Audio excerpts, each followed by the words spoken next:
Alright, in this video I'm going to be tying up a Connecticut River Shad Fly and variation number 3 from Pfeiffer's book Shad Fishing. In this variation we replaced the quill wings that are used in variation 1 and 2 with the Hackle, so in my opinion it's an easier fly to tie, and I would be, I don't know, I would just probably end up using this fly more than a quill wing.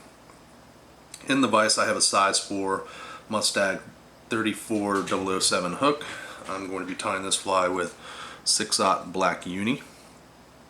I'm going to go ahead and start my thread. I'm going to take my thread down, I'd say about a hook eye length down the hook. Trim my excess. Next I'm going to take some silver tinsel and fold that around my thread.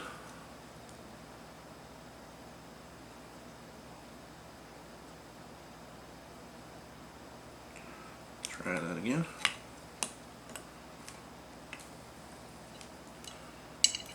Some long tinsel here. Alright. Just going to capture that on top of the shank of the hook and take my thread back down. Don't need tight wraps on this one. Just take your thread down to about the barb and then you're going to take your thread right back up, and I'd say just short of an eye's length away from the eye.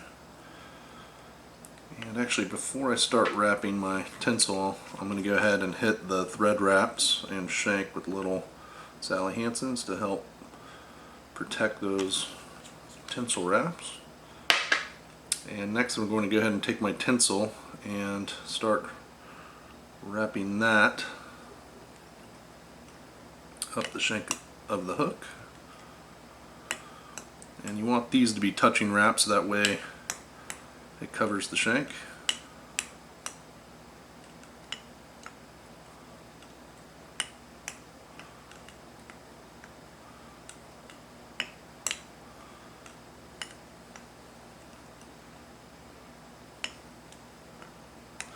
Just take your time.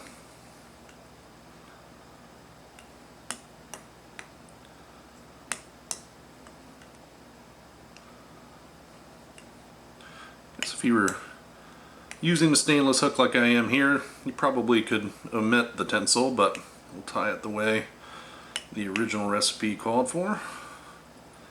Go ahead and capture our tinsel and break off our excess. Alright, the next material we're going to tie in is a Scarlet Hackle. Scarlet Hackle.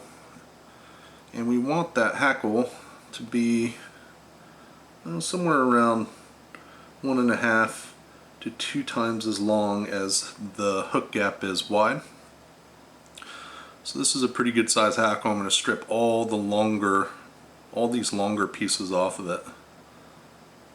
And we want a fairly webby hackle. This is a wet fly.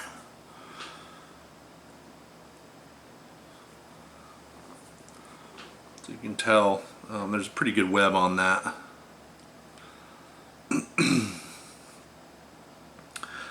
Let's see, those bits down here are still a little bit long, so I'll peel those back as well.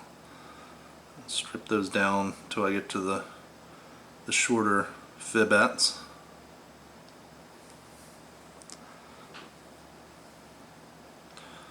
So just prepare your hackle. That looks about right.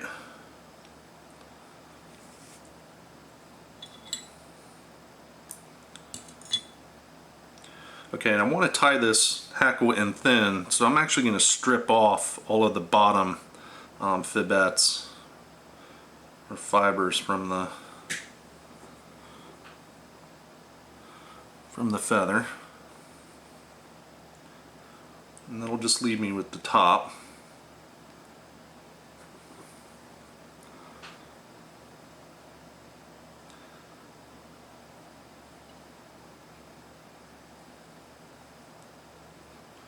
Just take your time.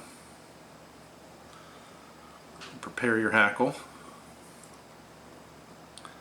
Alright, so you can see I've taken off the bottom portion of the hackle, and now I'm going to go ahead and tie it in. You want it to arch backwards, so the curve should point back towards the butt of the hook. Go ahead and tie that in, and try not to let it roll. And then I like just to get a little bit stronger fly, just to kind of wrap that stem in and then fold it back and then snip off the excess.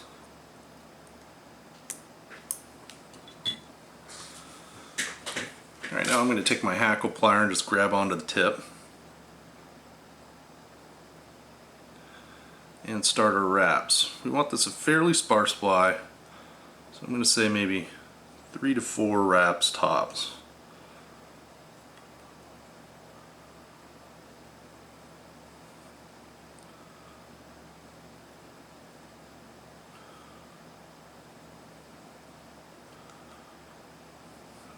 Maybe one more wrap on this guy. And now we're going to capture the end with our thread.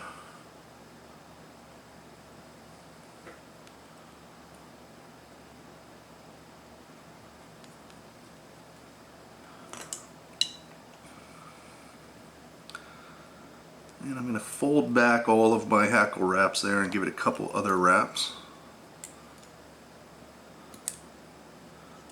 And then snip off my excess feather here.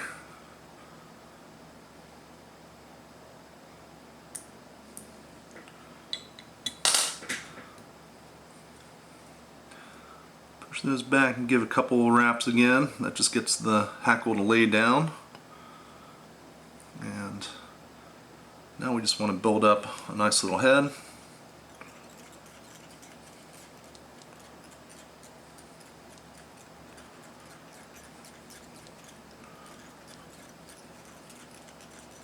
Something like that. Give a whip finish.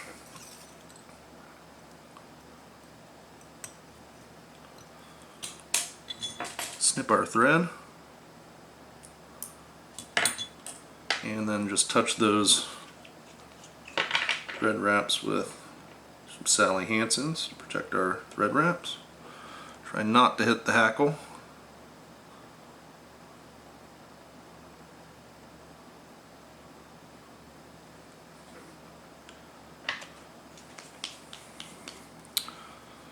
And there we have a nice sparse tied Connecticut River Shad Fly in a variation 3. Like I said, I think you probably could omit the silver tinsel on the stainless steel hook, although the tinsel might shine a little longer than the stainless steel will. I'm not sure. Good looking fly and pretty quick to tie up. Give it a shot.